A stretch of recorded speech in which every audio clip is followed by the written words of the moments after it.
Selamat siang para netizen dimanapun kita berada, salam inspirasi bagi kita semua ya. Menarik ya dijumpa analisis Hodari Podcast Rakyat ini begitu ya.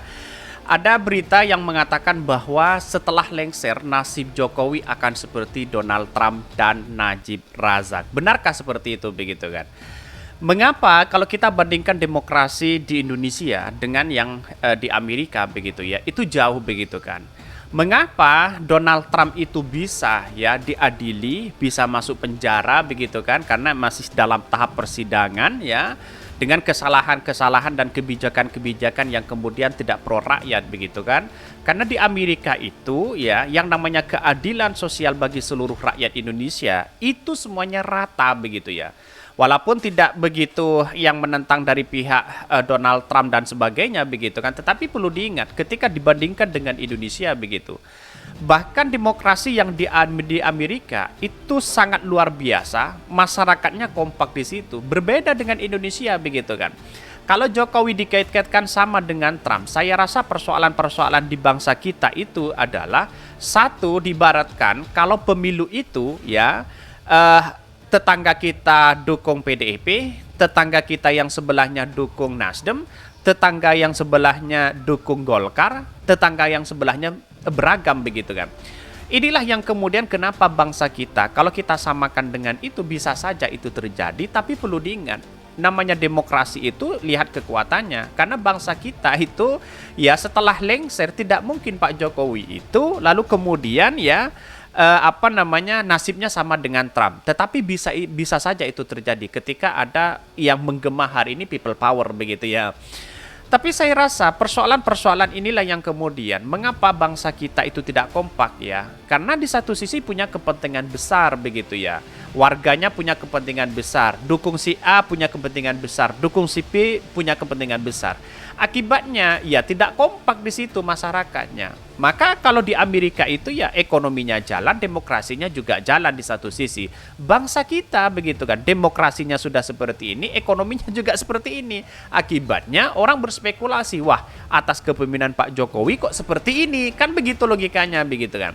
Jadi selama ini orang-orang menganggap bahwa kalau setelah lengser nasib Jokowi akan seperti Donald Trump dan Najib Razak, wah ini juga masyarakat menjadi antusias sekali begitu menganggap bahwa wah yang namanya keadilan harus kita diterapkan, bisa saja begitu kan. Salah satunya begitu kesalahan dan dosa besar Pak Jokowi kalau menurut saya pribadi yaitu terkait dengan cawi-cawi politik ini begitu kan. Seharusnya kepala negara kita harus netral. Kebijakan-kebijakan itu pro rakyat, bukan kebijakan-kebijakan lalu kemudian kepentingan besar para oligarki di situ ya ambisius di situ begitu kan. Pada akhirnya inilah yang dianggap sebagai dosa besar Pak Jokowi. Mau tidak mau di luar sana ada sebagian yang mengatakan bahwa ini harus ada people power. Ya, tetapi saya rasa people power itu di era demokrasi modern hari ini sudah tidak relevan karena di satu sisi mengandalkan logika kita, sedangkan masyarakat ada yang memilih si A, si B dan si C sehingga tidak kompak di situ. People power itu tokohnya harus kuat di satu sisi begitu kan. Bahkan tidak hanya itu, tulisan dari Solehin ini dari pemerhati sosial dan politik mengatakan bahwa sikap keras hati dari cawi-cawi Jokowi di Pilpres 2024 telah merusak tatanan demokrasi dan keselarasan hidup berbangsa dan bernegara. Sikap cawi-cawinya itu sangat tidak lazim, norak ya, dan menunjukkan kebodohan, tidak taat aturan, dan rasa takut lengser yang luar biasa gara-gara penuh dosa politik selama menjabat presiden. Itulah tulisan-tulisan yang menarik begitu kan saya kutip di situ. Tapi saya rasa banyak juga setiap pemimpin itu punya konsep masing-masing untuk membangun bangsa di situ begitu kan.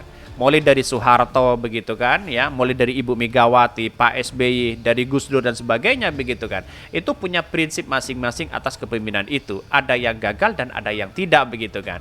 Kalau dua periode ini tidak menunjukkan eksistensi keberhasilan seorang Pak Jokowi, saya kira bahwa ya keterlaluan begitu kan. Tetapi saya lihat bahwa bagaimana hari ini ya kebijakan-kebijakan itu seharusnya pro rakyat begitu kan. Kereta cepat bayangkan berapa ya konsisinya yang harus kita untung di situ, berapa tahun begitu ya.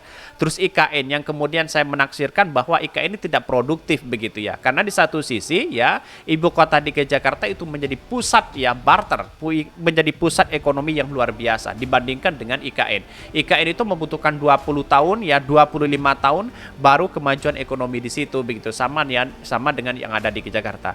Ya bagi kami itu boleh-boleh aja IKN itu pindah, tapi bukan seharusnya hari ini begitu kan.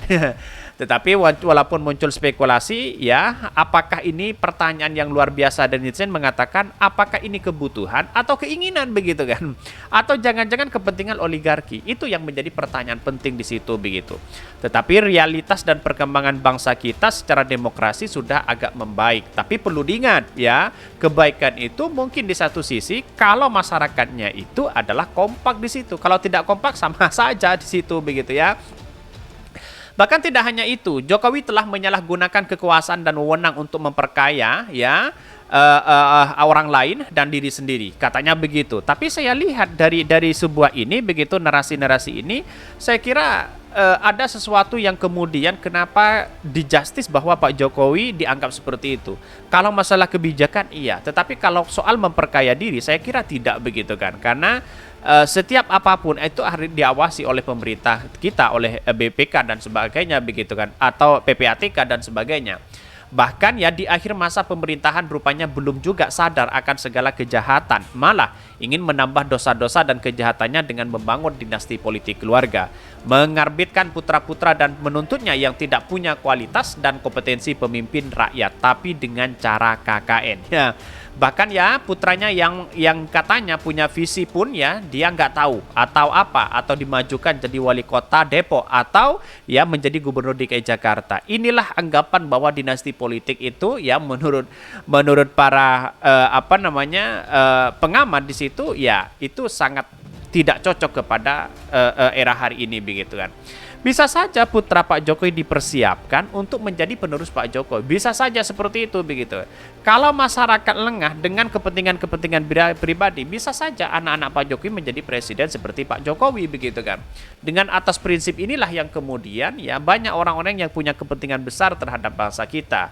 Kembali lagi bagaimana Trump diadili hari ini begitu kan. Walaupun toh dalam persidangan berbagai hal yang dilakukan begitu kan. Kebijakan katanya tidak pro rakyat di situ begitu. Itu bisa di Amerika itu bisa diatasi seperti itu begitu.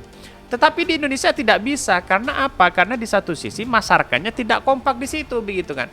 Kepentingan-kepentingan itu masih ada terselubung ya. Mungkin di satu sisi menganggap bahwa Pak Jokowi masih menjadi presiden begitu kan. Atau mantan yang kemudian ya dihormati ya.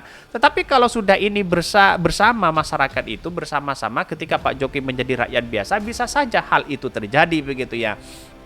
Karena pada hakikatnya dosa-dosa besar Pak Jokowi inilah yang kemudian diangkat oleh masyarakat di situ, baik dari kebijakan, infrastruktur yang kemudian yang tidak maksimal dan sebagainya, katanya begitu ya.